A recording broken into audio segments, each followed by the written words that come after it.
next class of Vedanta Dindima was advertised for the Sunday, March 2nd. And that was what we advertised yesterday also. Oh. So I think we should keep it like that. And this class will meet on Saturday, March 1st for just March. Okay. Usually we have Vedanta Dindima on Saturday. Right. So, but this time something, Mercury, etc. things happened. So we will keep it switched, and I will announce this class the next time it's going to meet, March 1st, Saturday. And then the latest set of classes for the Bhashya has been put up on the website. You can all look at that. You can all see that. Yeah, now it is. In case you don't know the ashram website, I have put it up there. And for the people on live stream, they just have to click on the little logo on the top, and it will take them to the ashram website. So that will have the latest set of Bhashya classes for the month of March.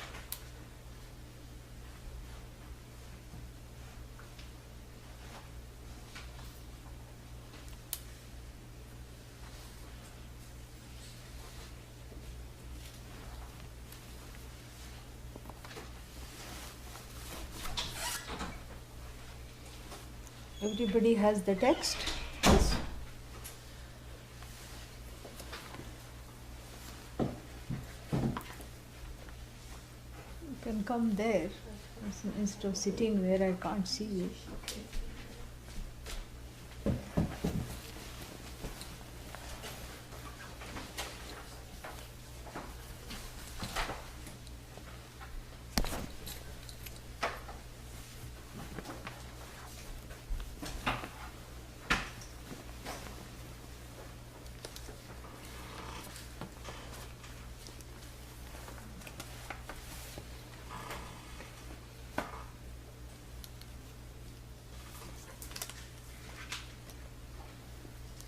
ॐ भद्रं कर्णेभिः शृणुयाम देवाः ॐ भद्रं कर्णेभिः शृणुयाम देवाः भद्रं पश्येम अक्षभिर्यजत्राः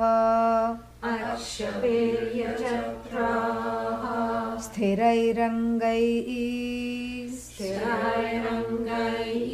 तुष्टुवागुंसस्तनूभिः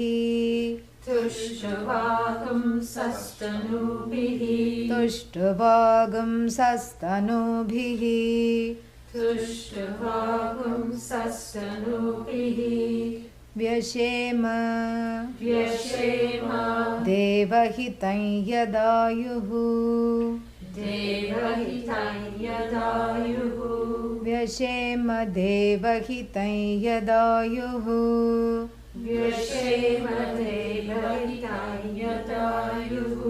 स्वस्ति न इन्द्रो वृद्धश्रवाः स्वस्ति न इन्द्रो वृद्धश्रवाः स्वस्ति नः पूषा विश्ववेदाः स्वस्ति नः पूषा विश्ववेदाः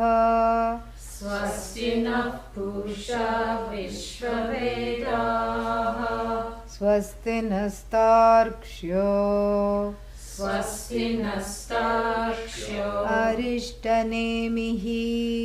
अरिष्टनेमिः स्वस्ति नस्तार्क्ष्यो अरिष्टनेमिः स्वस्ति नस्तार्क्ष्यो अरिष्टनेमिः स्वस्ति नो बृहस्पतिर्दधातु स्वस्ति नो बृहस्पतिर्दधातु ॐ शान्तिः शान्तिः शान्तिः ॐ सहना भवतु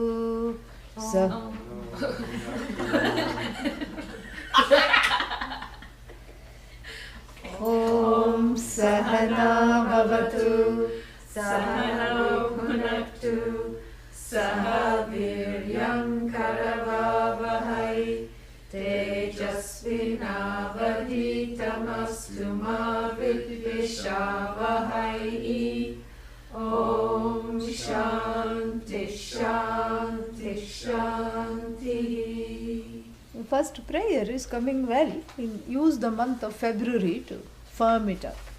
You can listen to the previous classes or you can practice with Janani or do a little bit of both so that when the classes resume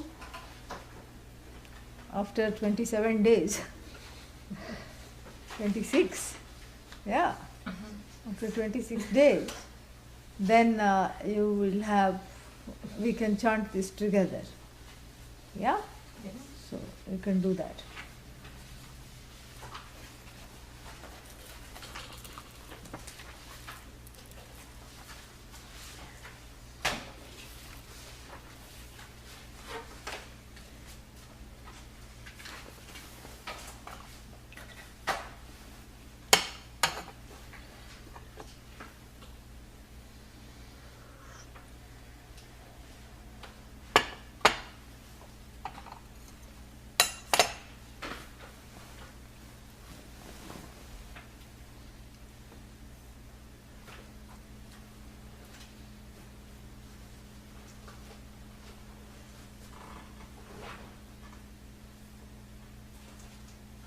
तथा च परप्राप्तिसाधनं सर्वसाधन साध्य विषय वैराग्यपूर्वकं Guruprasad लभ्यां. Huh? I don't know where we are. Sorry. Yeah, so next time you please mark where we stop. I'll tell you exactly where we are. We are about this one. Do you know? Soumya, do you know where we are? Can you please show? I think so. Yeah, can you please share with whoever doesn't know? Please do that. Yeah. So this I also do. I also have to do this because as we study, I mean, I had to do this for Taittiriya Upanishad also because the classes don't meet every day and they are infrequent. And so, between one class and another class, there is the, we wonder where to start. But we stopped way over here. So how do I know how far back we go? You just look around a little bit, that's all. We haven't done that quotation. Just one sentence before I have started. Yeah. Okay. Yeah, just look around, there it will be.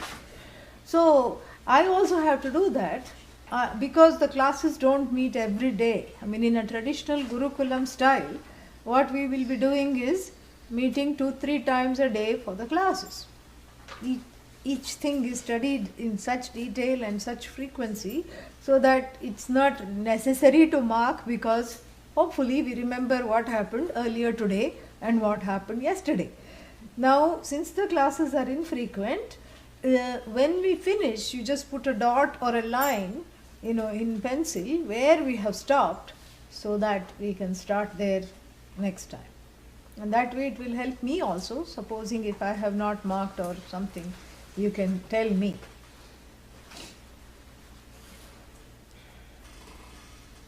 Tatha cha, tatha, no cha, I am adding that. Tatha, paraprapti sadhanam, Paraprati sadhanam, sarva sadhana, sadhya vishaya, vairagya purvakam, guru prasada labhyam, brahma vidyam, परीक्ष्य लोकान् इत्यादिना प्रयोजनञ्च असकृत् ब्रवीति ब्रह्मवेद ब्रह्मैव भवतीति परामृताः परिमुच्यन्ति सर्वे इति च is not there? It's there. Okay, yeah. So, last time we saw that this Jnatam Brahma, what is Jnatam Brahma? This Brahman that is known, correct? Yeah. Jnatam Brahma is really Shrutam Brahma. What is Shrutam Brahma? Revealed to Shrutis? Yes, that which is heard. That which is known is equal to that which is heard. Because known Brahman is of no use unless it is heard Brahman. H-E-A-R-D, not H-E-R-D. You don't have to go and heard the Brahman there. Yeah.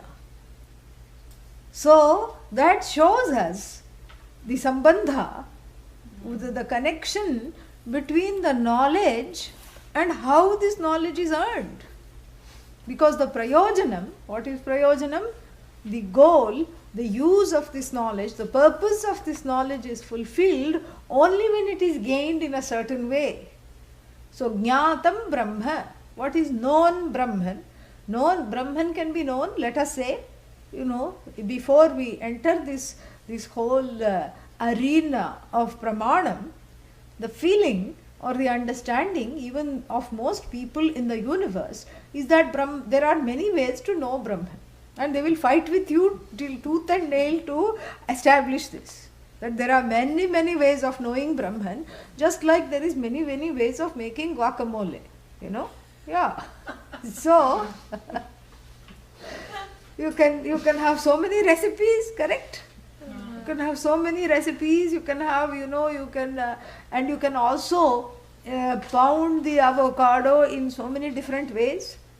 You can mix it by hand, you can take some kind of a pounding device and pound it, or you can put it in the food processor, you can do so many things. So there lies the beauty of having many options in cooking something like this avocado recipe, or even in cooking up this knowledge of Brahman. So Brahma Jnanam has many dwars. What is dwar? Yes, doors, gates. The word door comes from dwar, really. Yeah.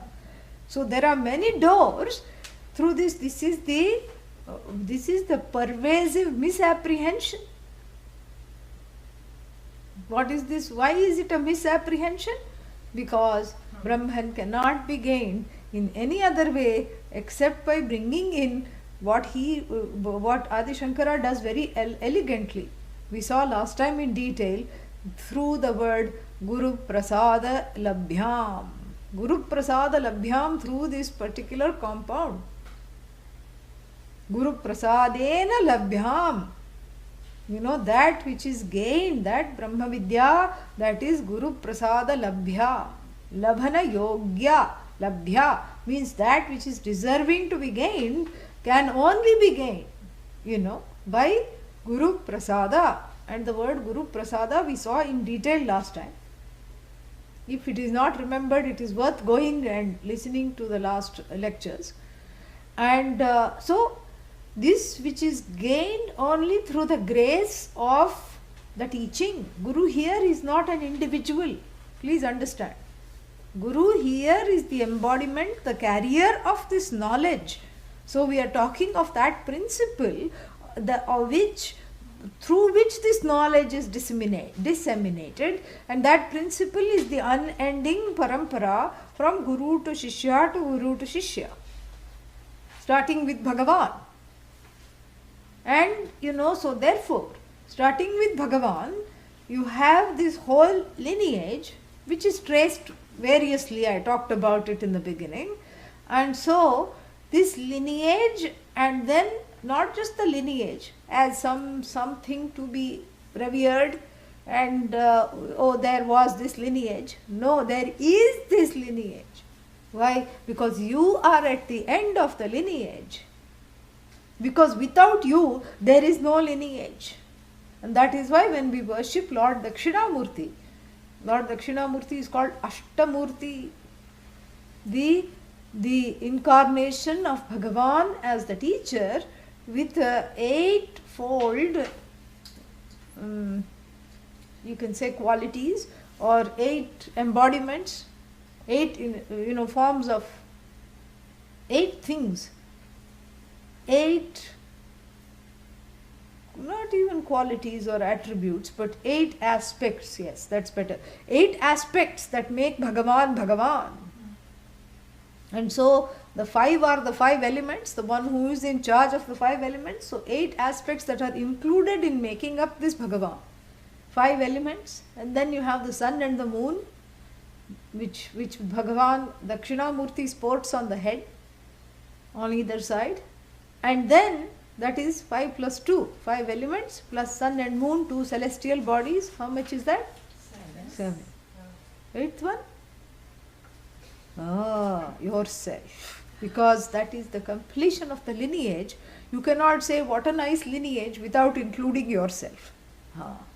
So you make up the lineage, because otherwise what does the lineage exist for?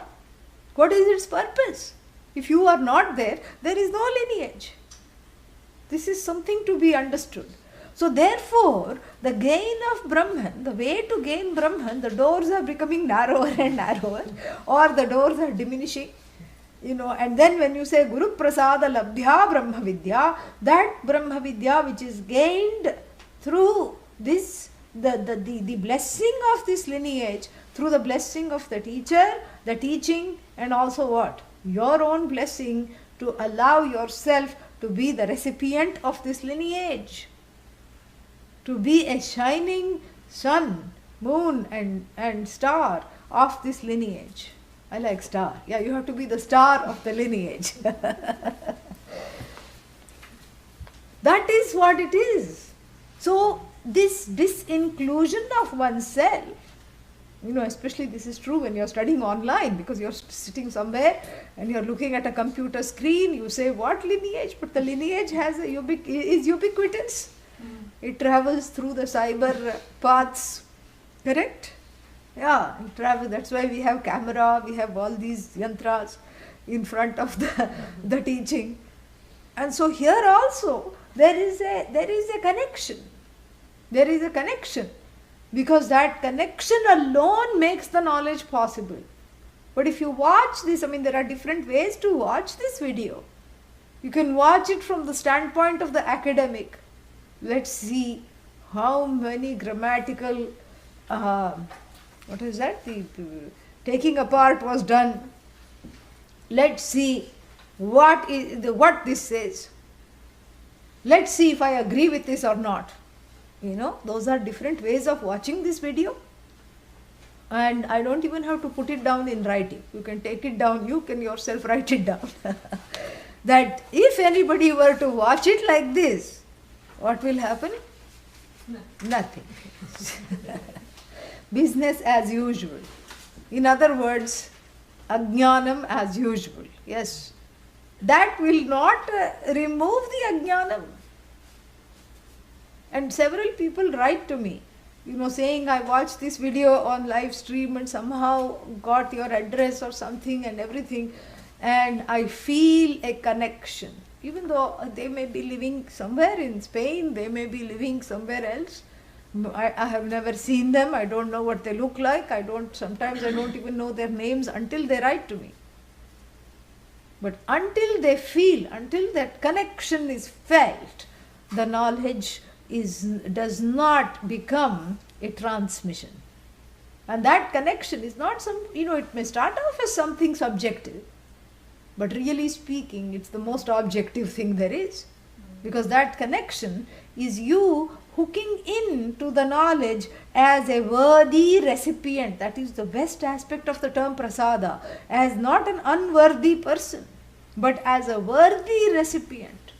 And that is the amount of self-worth, even through swimming in the mire of self-lack, you have to muster up this much self-worth. And then approach the knowledge. So that is your own blessing that you are giving as a recipient of this lineage. Being the recipient of this lineage, the Vidya will not be denied to you, Adi Shankara says.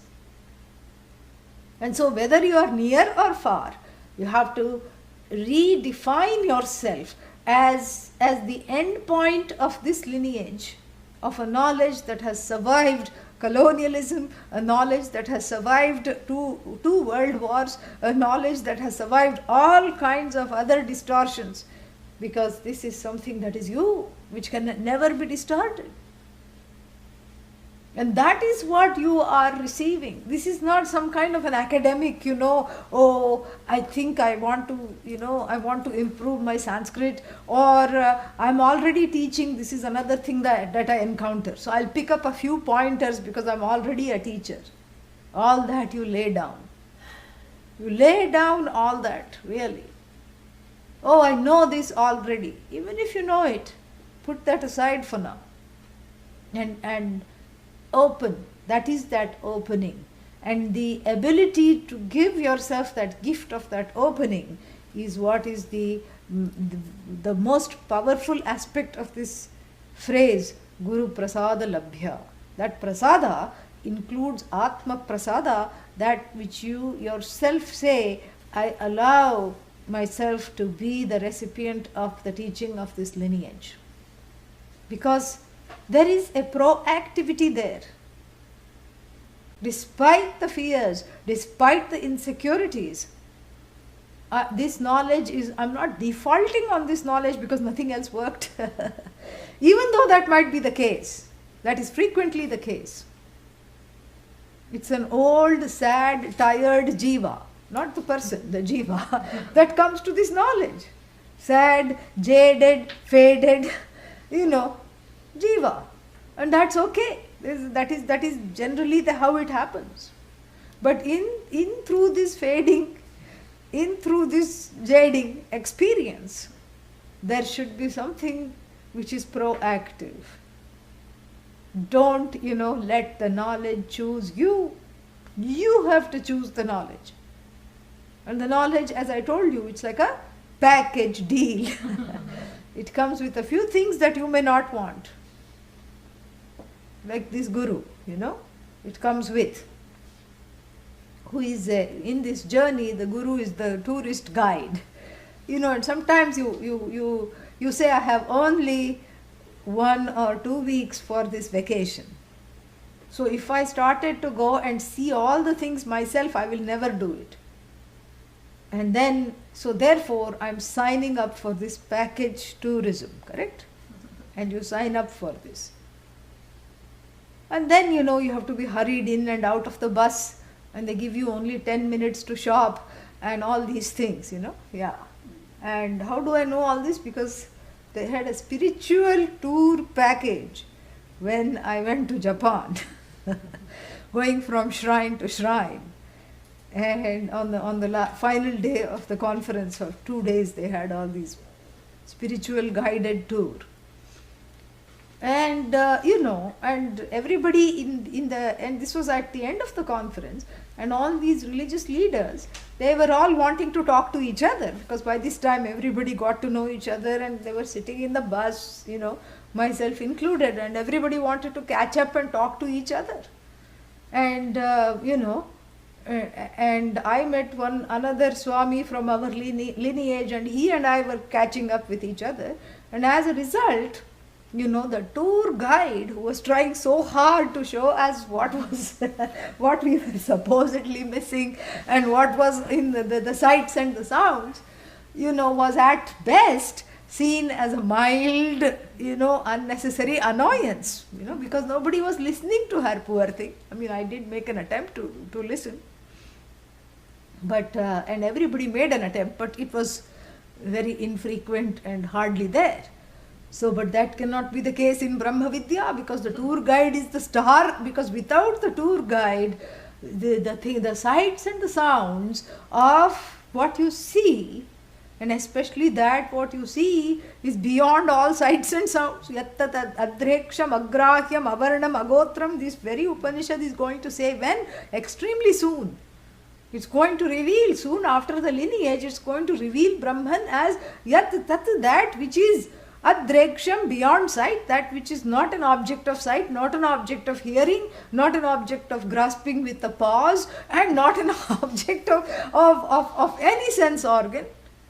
And how will this tour guide, tour guru, Brahman is the tour, Brahman is the tourist spot, and how will this tour guru, travel guru, show you the way? Because it's not like the other tour guide in Japan who looked out of the window and pointed out that building is the palace, this building is called the golden something or the other, that building is the main government building. How will this take place? Because you cannot say this is Param Brahma, this is Aparam Brahma. You cannot say that. How many kinds of Brahman are there? One.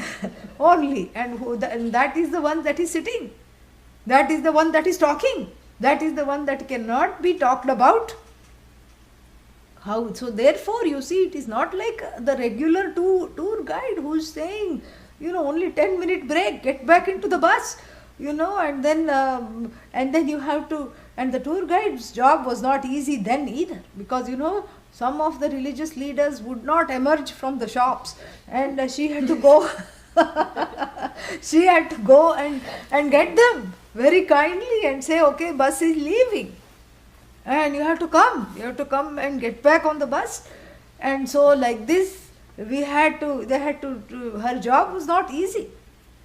And some other people, some other religious leaders who are of the meditative type, what they would do is they would just go off by themselves and sit on a rock and meditate, and it was very difficult to find them because after the shrine was toured, they were somewhere behind the shrine on a rock sitting by themselves. So they also had to be slowly got back, and it was no use waving that tour bus number in front of them because the eyes were tightly shut. And so even the local tour guide had a very difficult time getting everybody. Religious leaders are useless, really, other than to give a few talks. They're really no use. Don't take them anywhere. That's the lesson I got. Badly behaved. We are all very badly behaved. So then, this is what it is. So, but imagine the job of the tour guide of Brahman, tour guru. Very difficult, because you cannot point from the window, and you cannot, and in the first instance, when the person is distracted or is resistant to the tour because they don't emerge from the shop or they go off and meditate. But here, when the person is distracted or is resistant, there is no way to find out because it's all happening internally, correct? Yeah, there is no way to find out. Still the guru somehow knows, and somehow the class is directed towards addressing those distractions and those resistances eventually. And here the job of the teacher is not to be put down, because it is much worse than the tour guide. Because the tour guide has it easy. You just have to have a list of things to be shown, and you point through the window or you bring the bus in front of that, and then you say, okay, roam around and come to your own conclusions. Here you cannot allow the people to roam around and come to their own conclusions, because that's where they are already. They have already roamed around for several lifetimes, on bus, train, plane, everything, and come to their own conclusions. Here those conclusions have to be removed. Here those conclusions have to be interrogated. Here those conclusions have to be dismissed for that knowledge which is already there to take place. So it's not that new knowledge is being pounded on the head, or drilled into the brain. It is that ajnana nivartakam, brahma jnanam. So ajnanam is being removed.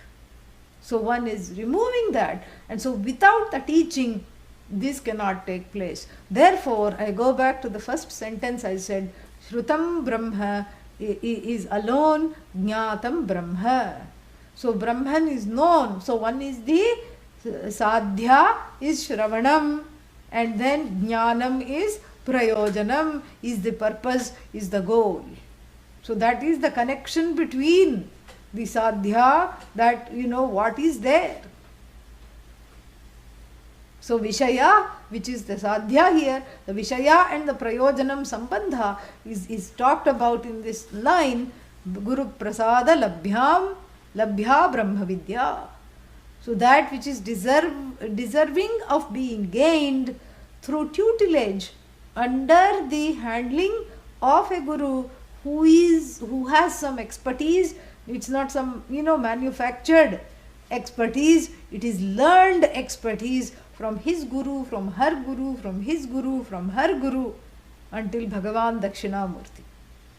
That is the expertise. Expertise not in the knowledge, because the knowledge is what it is. It cannot be improved upon. So where is the expertise? In handling the means of knowledge is the expertise. And that is what makes somebody an effective teacher, the handling of the means of knowledge. And what are the means of knowledge? The words that we are, studying every day. And those words speak, if you read them, definitely they speak because they are words. But they speak an entirely different, much deeper and a complete knowledge when the person who explains them has received the master keys from the master that they have studied with. That's why they are called master keys. Mm-hmm. The master key is that which opens all the locks, correct? Yeah. So just like, you have, even there is a thief parampara. Yes, because how does the pickpocket, the bank robber become so good? That bank robber has a thief guru, correct? Yeah, from whom he learns how to file the master key so that it will open all the doors magically, correct? Yeah. Here also, it's not, in a way, this is also a thief parampara. What is it stealing away? Ajnanam. Yeah. Ajnanam is being stolen away through the master keys that unlock the recesses of the mind that is blocked by its own conclusions and confusions. So the ajnanam is stolen away. That is what it is. That is why the Lord is called Harihi. Yeah, Hari doesn't mean hurry up, although it can. But hurry up, where are you? That's why you are called Hari. Hari, I'm here. That's not the Hari. Harihi, from Hri, to steal away, to take away. Harati papan. That which, papani. That which all the papas are taken away. Harati papan iti harihi. That which steals away all the omissions and commissions. And what happens when the omissions and commissions are stolen away? The guilt and hurt run because they are attached to the omissions and commissions. They cannot be without them. So the guilt and hurt run after all the omissions and commissions. And then the ragadveshas, which are stuck to the guilt and hurt, also run away behind the omissions and commissions. And in a heart that is free of omissions and commissions, guilt and hurt, ragadvesha, the knowledge shines. So really, That is what the Guru is, through the expert handling of the means of knowledge. Because the means of knowledge is the heard word. That is what is the means of knowledge. The book, the Mundaka itself is a means of knowledge. And that operates upon the ajnanam to allow the Paravidya to emerge. Because that is what we call praptasya praptihi. Prapti means what? Gain. Praptasya, of that which is already gained. Yes. Because if this lineage was based on apraptasya praptihi, means that which is not gained, the gain of that which is not gained, this would be a samsaric lineage.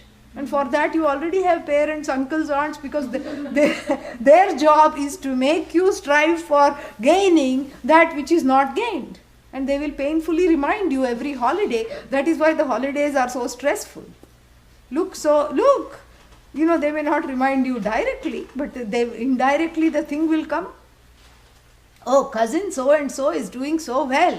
Meaning, what's wrong with you?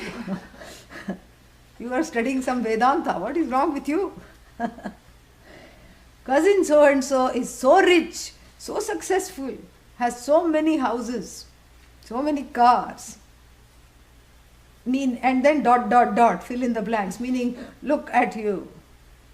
And who will say this? Uncle so and so, that you hardly see. But then that is what is there. There is that ... The unsaid is much more powerful than the said. Those are the gurus for apraptasya prapanam, that with the gain of things not gained. They will helpfully and repeatedly remind you of the things you do not have. And they will also give you strategies. This is what is called socialization, strategies of keeping up with the Joneses. Yes. Who are the Joneses? Neighbors, people in the surroundings. They will tell you, you cannot be so soft. What's wrong with you? This is a dog-eating dog world. Therefore what? Be competitive. Don't just sit there all day and say, oh, whatever happens will happen. What is this whatever happens will happen? How will it happen? You have to go get it. This is what you tell your children. This is what your parents told you. So we already have a parampara for apraptasya prapanam. You don't need guru for that. Yes. Because samsara is full of such gurus who will tell you how to gain that which is not gained. You have many people, you have life coach, you have all kinds of people who will help you do that. This guru is what? This is beyond sleight of hand, because it is not apraptasya prapanam, but praptasya eva praptihi. The delightful gain of that which you already have. Oh, that means the guru has easy job. Yeah, right. It's not an easy job. Why? Because the gain of that which is already there, it is surrounded by a thicket of ragadveshas, which have to be deployed, for which the shastra of asangatvam has to be deployed. Asanga shastrena dridena chitva. Where does this come? Bhagavad Gita. Which chapter? 15th chapter. Yes, correct. Correct on both counts. See, it pays off. Yeah. Yeah. So 15th chapter, it says that there is this upside down tree. The tree of priority. Yes. Where the roots are up and the branches hanging below. And what are these roots? The roots is Brahman, because you don't see them. The source is Brahman. But then there are pretentious roots, samsaric roots that keep reproducing themselves, without which you feel uprooted. And then what? Then, they keep growing, like this whole Nyagrodha tree, banyan tree, keeps reproducing itself eternally, samsarically. That's why Bhagavan Dakshinamurti sits in below it, saying that I am the one who will polish the weapon to cut through this thicket of the roots. And the weapon has to be a very powerful scythe that is well polished through the sadhana chatushtaya polish. Yeah. What is the sadhana chatushtaya polish? Where can I buy it? Huh? What is that? Not for sale. Not for sale. It is for, again, it is for cultivation. You have to make the polish at home. Oh, lemon and salt, something like that. Yeah. You have to make the polish at home. You have to mix the lemon and the salt. And so that is the discrimination. What do I want? When do I want it? How to gain this? All this I have to craft this through my own reduction of ragadveshas and through wanting this knowledge above and beyond anything else. And through this seeking properly, I gain the viveka and vairagya, the discrimination and the desire for the knowledge and dropping of meaningless pursuits. Through this, I craft this polish. And then what? Then I can polish this scythe. What is this scythe? In the Bhagavad Gita, 15th chapter, it is called Asanga Shastra. A shastra, a weapon, a scythe, that is a sickle, that is called Asanga. Asanga means Nasanga. Yes. The scythe of non-involvement. That's a good translation of Asanga. Don't say detachment and attachment and all these things, because one is never attached to be detached. There is no detachment unless you're talking of retina. Yeah. Or a train compartment, There's no detachment. So, we talk of non-involvement. That is the weaponry, the non-involvement weapon, polished by, other things, viveka and titiksha, shraddha, etc. Then that is what is deployed to cut through this thicket of wrong priorities and the resultant broods of ajnanam, kama, karma, etc. that we talked about last time. And that is what is deployed to understand this, and this is how this knowledge is gained, and this is going to be told. Uttaratra vakshati shrutihi, he said, and it's going to be told in a classic verse, mantra attributed, not attributed, only found in this Upanishad, quoted elsewhere. And he quotes that here.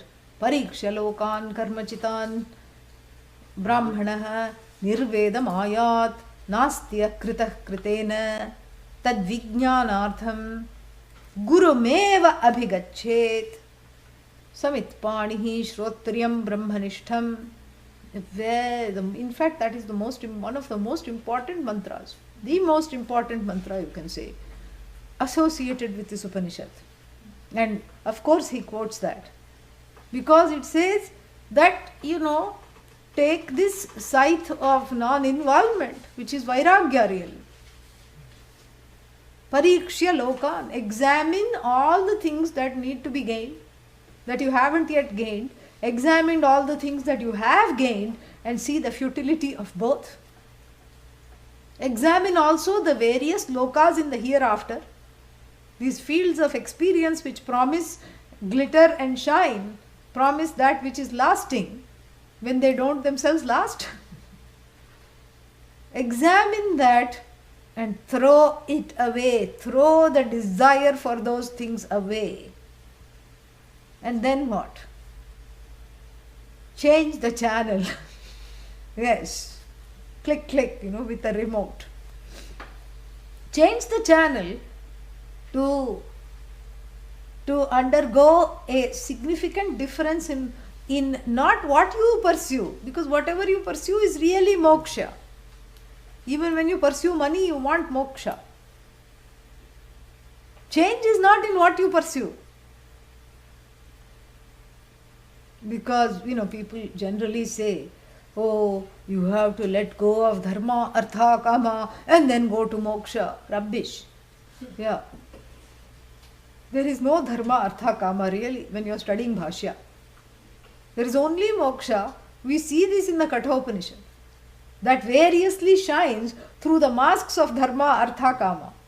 And don't say I am giving up dharma, because where will you be? So in and through all the dharma, artha, kama, moksha alone shines. So the fourfold human pursuit is really folds into moksha. There is only one human pursuit for which the human birth is taken, and that is for freedom from this sense of wanting, being a wanting, becoming person. That's the only pursuit. All other pursuits are really to stop wanting, to stop feeling a sense of lack centered on the self. That is really the only pursuit, is moksha. Alone is the pursuit. Then why the other three are given? Because you are not able to see this yet. So the other three are given so that gradually one can progress to see what is it that you really want. And that is why, the other three are given. So that those become the rungs of the ladder to progress or to understand that this is what I am really seeking. So the Veda is very kind. It keeps in view one's own ignorance and then presents the knowledge gradually, gently, accordingly. So when you come to the Guru, it says that you throw away all the other three pursuits, really speaking. And here also it said, Sarva sadhana sadhya vishaya vairagya purvakam. Keeping vairagya in front, being driven by the fuel of vairagya, asanga shastra. Cutting through all other, the sham that there are many pursuits, many ways to gain this. Cutting through all this. Cut through this false, chimera of various priorities. Rip through this veil, the Mayik veil of many priorities, of many multitudes, many nesses, and see that oneness. And in order to see that oneness, you have to pursue that oneness under the apprenticeship, tutelage of a teacher who knows how to communicate and give this knowledge to you. That knowledge which already is you. By removing all these things. So therefore we say, Gukaraha Andhakaraha. What is Gu? Darkness, ignorance. Rukaraha Tat Nivartakaha. Nivartakaha means remover. So Gu is ignorance. Ru is remover.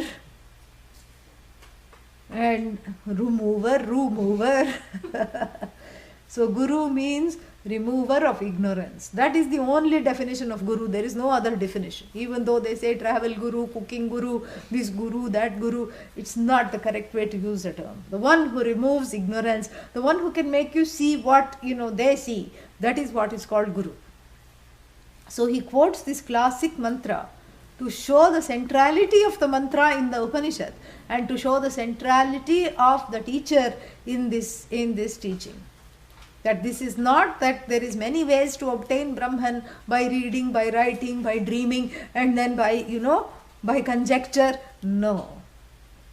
There is only one way of gaining Brahman, and through the teaching of the Guru who has learned from his or her Guru through a long line of a lineage that has not distorted the Upanishads. That also we have to say. That has not made Tattvamasi into Atatvamasi. All these things we have to say. No, but why do you have to be so conservative? There is options in everything, and here you have become a fanatic. Here when people somehow don't take to this kindly. Even that's why this comes in the beginning Bhashya itself. That's why Adi Shankara could have waited when that Pariksha Lokan verse came to comment on that by saying Guru Prasada Labhya Brahma Vidya Ityadi. But no, he says it right in the beginning because he understands the centrality of this and he wants all the people who are studying this Bhashya to dismiss and get over the Guru allergy right before the discussion of the Parampara is going to start. Yeah, Guru rash. Yeah. Guru rash is what? How do you resolve this compound? It's not rash of the Guru. No, it's not 6 TP, correct? Then it's not rash and Guru. It is not Karmadharya. So then, what is that Guru rash? Rash caused by Guru, Karmani. So rash caused by not Guru. Guru doesn't cause rash. Rash caused by, as though hearing of the word Guru. Yes. And what is this rash? The rash is a rash conclusion. It's a rash conclusion that I don't need to be listening to somebody else to gain this knowledge. You say this is praptasya praptihi. Yes. This is the gain of all that is already I have. Yes. Then if I already have, then why I have to sit in front and listen to you? This I should be able to do it apne aap. I should be able to get it by myself. Why? What is your, why are you inserting yourself using the excuse of all these Shrutis, using the crutch of the Shruti? You have, insidiously inserted yourself because you have already advertised some Bhashya classes in March and now you are sitting and justifying them. I can read this by myself. Bhashya comes in translation, this is the English translation. You can buy this, $2, you can buy, Amazon has this. Yeah. You can get it, yeah, you should get it, it's nice, but as an auxiliary thing.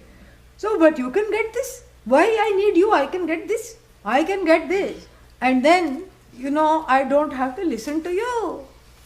Correct? Not correct. Not correct. Why? Because I will oblige by reading a few things from this very translation. And in order to show that this is not a setup, I'm just going to randomly open the book somewhere and just read. Okay? Okay.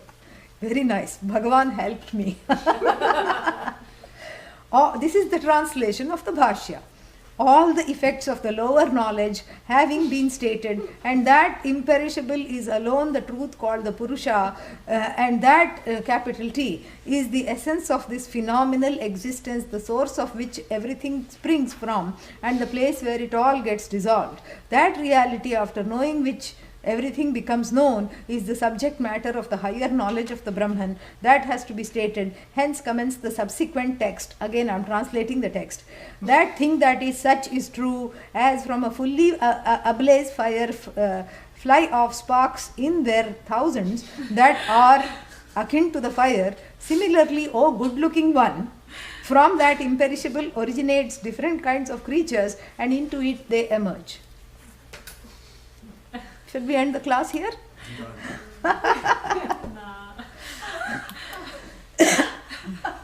This is why there is only one way to know. Yeah, you read this. And then, of course, I could not reproduce all the capitals. Every second word is in capitals. Self, capital, and then imperishable, capital I, bliss, capital, and then, and then another self, small s. How are you going to, what is this, And it's a very correct translation. I'm not faulting the translation, please. Don't, misunderstand me. I'm not saying there is a better translation out there. This is the best translation you can get. This Swami Gambhirananda, very wonderful person. This is a very accurate and a very faithful translation of the text and the Bhashya. You will not find anything better. There is one Nikhilananda Swamiji and this Gambhirananda Swamiji, both do a great job. So the fault, if it's not in the translation, where does the fault lie? Where is the problem? The problem is not with the translation. The problem is we are not, able to gain this knowledge. This knowledge is beyond translation. That's what it is. And if we rely on the translation, many things are lost in the translation. Lost in translation, really. Why? Because the Upanishad and the Bhashya are few words. You have to handle the means of knowledge and you have to present it in a way that is understood. And here there is no will involved. I told you this. If I say, please see me, but do not look at this fruit, you cannot oblige.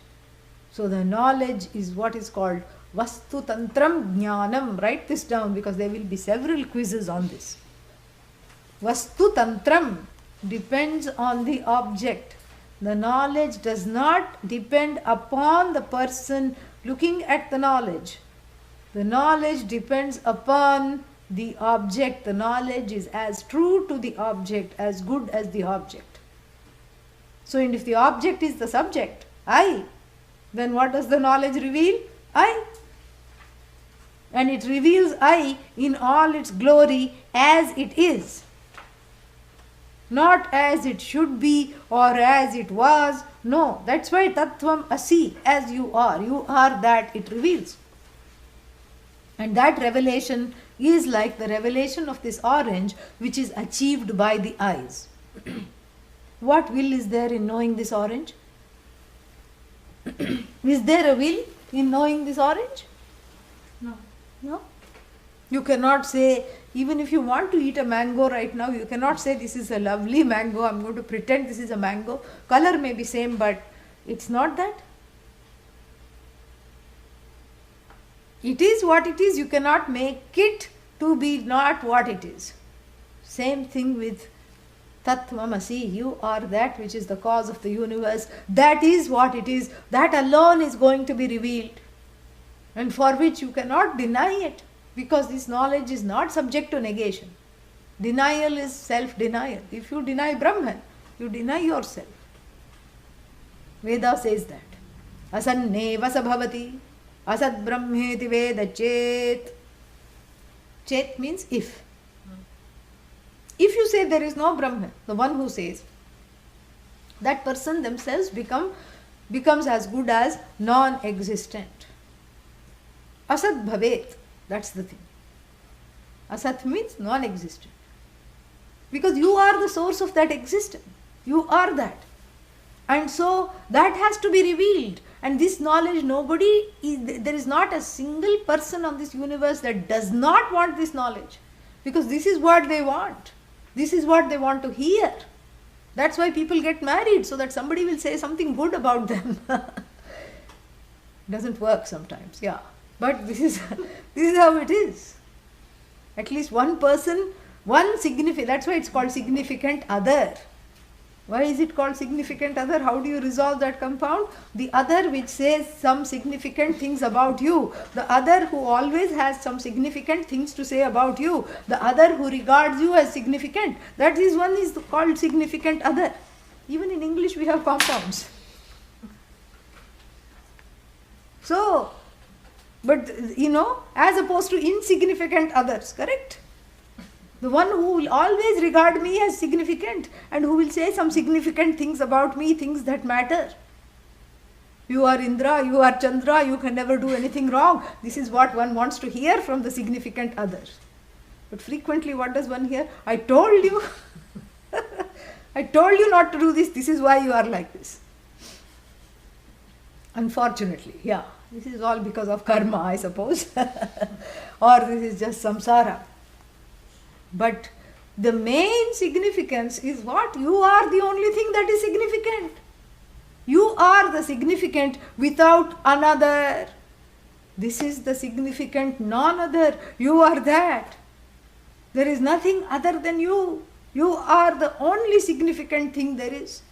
This is something to contemplate on. Waking up every morning, you say, I am the only significant thing that matters in this entire universe. You can think about that. You can really dwell on that. And so this is what is going to be revealed. So that you don't need the other to talk significant things about you.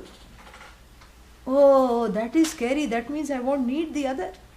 Not in the dysfunctional way you do now. You can enjoy the other without expecting that they will say significant things about you. that frees up the other to be who they are. And then there is a greater chance that they will actually say some significant things about you. They will, yeah. Sometimes the burden of expectation makes the person not say what you want them to say, whether they are children or spouses or friends, whoever they are. And here you come and listen to yourself as the most significant thing, and then you are unburdened, but that is a gift that keeps on giving. You unburden the other because you are not so reliant on them to affirm you all the time. Why? Because you affirm yourself in the best way possible. And so this is all that comes. This is the way the knowledge has to be gained. Vastu tantram means the knowledge is as good as the object. It is not, it is not based on will. And that is why he quotes this term. He quotes this pariksha lokan karma chitan ityadina.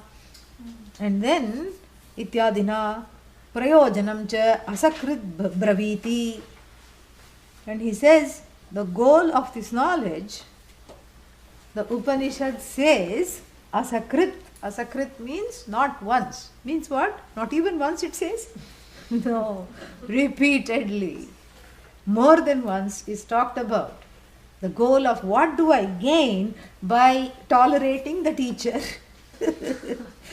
by having a guru in the life and learning this knowledge in the way that you tell me. What will I gain? Asakrit braviti, and he gives two quotes. Brahmaveda brahmaiva bhavati. Brahmavid brahmaiva bhavati, also quoted as in another Upanishad. So Brahmaveda, the one who knows Brahman, brahmaiva bhavati, that is the whole sentence actually. It will come later on in the third Mundaka towards the end. So this is the Phalashruti.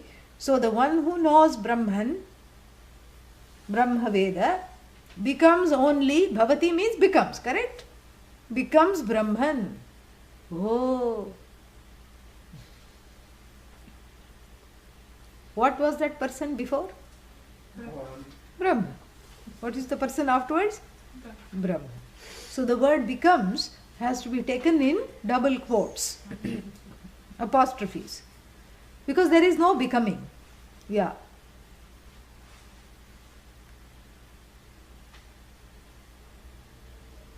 In fact, the word bhavati cannot, does not have usually, the object in this particular way. Like something becomes something, you don't really say that. Because something does not give up its nature. It is what it is. But here, ajñātam brahma, aham brahma iti ajñātam vishayah, jñātam bhavati. So that, that aham brahma iti, that I am Brahman, aham brahmasmi iti, ajñātam brahma, jñātam bhavati. That unknown Brahman becomes known. That is what it is. So it is not that you become Brahman, you were always Brahman. Even when you were you had ajnanam, even when you had ignorance, what were you? Brahman. So when you know, what are you? Brahman. But the only thing is, the misery is not there. Yeah. Unknown, you are unhappy Brahman. Known, you are delighted Brahman. That's the only difference. So the unhappiness, the fear and the sorrow are given up in the knowledge. That's the only the difference. And then he quotes one more, paramritaha parimuchyanti sarve. So he quotes both jivan mukti and videha mukti, two things he quotes. Very interesting choice of quotes. When Shankara quotes, you have to sit up because they are always very, very apt quotations. And so the first quote has to do with the concept of jivan mukti. What is jivan mukti? Liberated while alive. Yeah, that's the only kind of liberation we know. We don't know any other kind of liberation.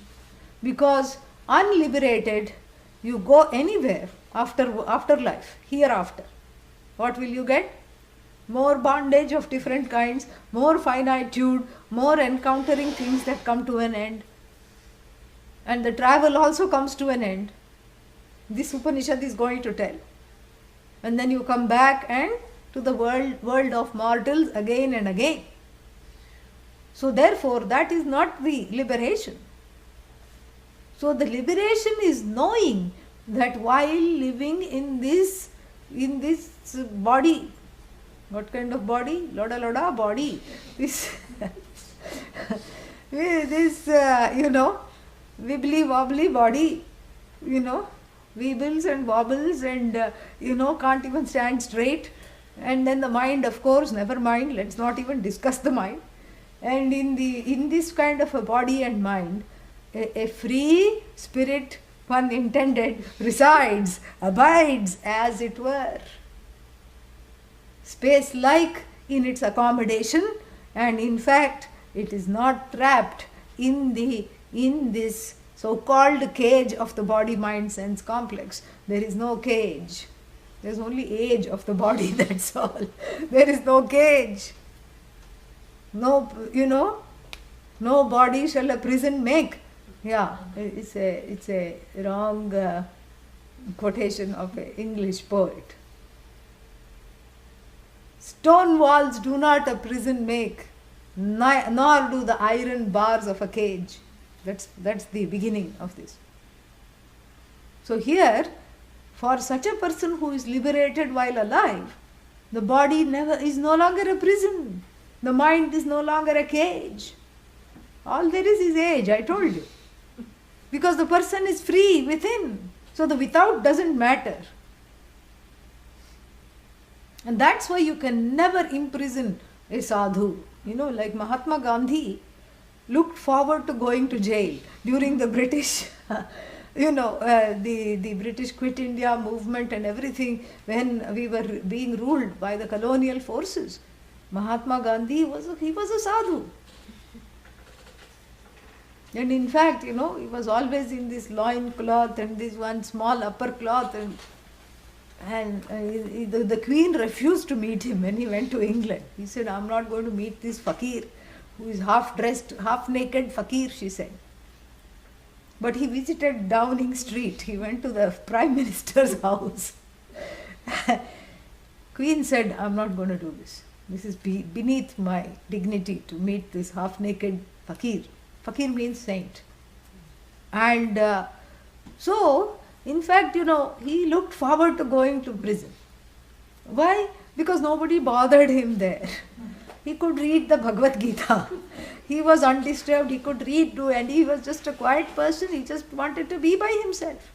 So you can never imprison a sadhu. Because the one for whom the body-mind is not a trap, what other trap can you put that person in? There is no trap. And so this is called Jivan Mukti, that regardless of the outside circumstances, including the body-mind sense complex, the person is free. Free. And so that Jivan Muktitvam, this is accepted in the Upanishad. That living while free, this is the goal of the study of the Upanishad, and that is expressed in the first line. What is the first quote? That is that. What is the first quote he says? Read, please. Read. Paramrita. No, that's the second one. Okay. What's the first one? Brahmaveda. Brahmaveda Brahmaiva. Brahmaiva Bhavati. Bhavati. That is what? This is discussing Jivan Mukti, the concept of Jivan Mukti. And supposing, there is always a question, what happens to the Jivan Mukti person, Jivan Mukta, after death? Means after the body falls. Where does the person go? There is always this thing. Correct? This question. So, paramritaha, parimuchyanti sarve, those who are already free, is paramritaha. Means those who have already, we'll see this all in detail later. But those who are already gained this freedom, parimuchyanti means are freed again of what? What is the second freedom? After the body falls, first freedom is living even with the body, mind, sense complex freely. What is the second freedom? There is no coming back. And that is talked about in the second quote, Videha Mukti. And even here, there is another concept of, there is another concept. The third concept of mukti called Krama Mukti. And I don't want you to think of that too much, but it is accepted also by the Shruti. So the Krama Mukti, also called Videha Mukti sometimes. And what is this Krama Mukti? Krama Mukti means you have studied here, you know that, but there is not enough contemplation, or somehow all the raga dveshas are not fully gone. But you have attained a high level of Upanishadic knowledge by exposing yourself to the teaching for a long time. And then when the body is dropped, you have Vairagya, Viveka, everything. When the body is dropped, what happens? You are taught by Brahmaji. Yes, that is what the thing. But don't plan on that, because it is easy to gain Jivan Mukti than Krama Mukti.